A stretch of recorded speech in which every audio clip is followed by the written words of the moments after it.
រីករាយឡើងរីកាពីស្ថានភាពណាមួយភ្លាមមានអង្គរៈច្រើនណាស់នៅទីនេះសូម្បីតែរុយក៏មិនអាចយកចូលបានដែរ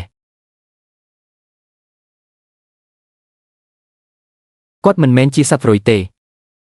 គាត់គឺជាយោកាយ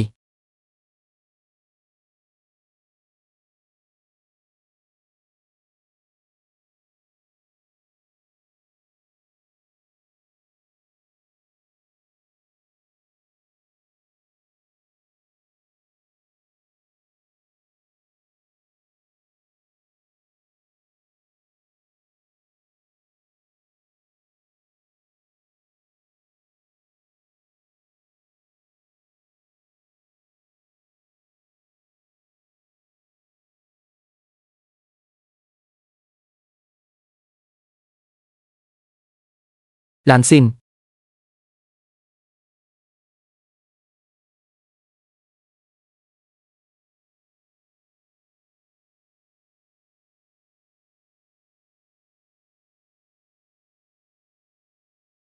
អ្នក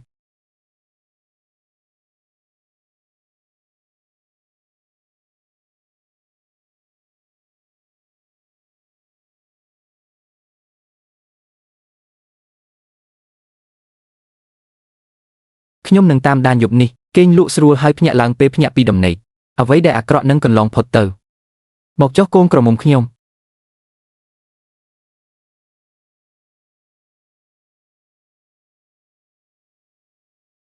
តើប្តីខ្ញុំនៅណាបើអ្នកនៅតែហៅគាត់បែបនោះ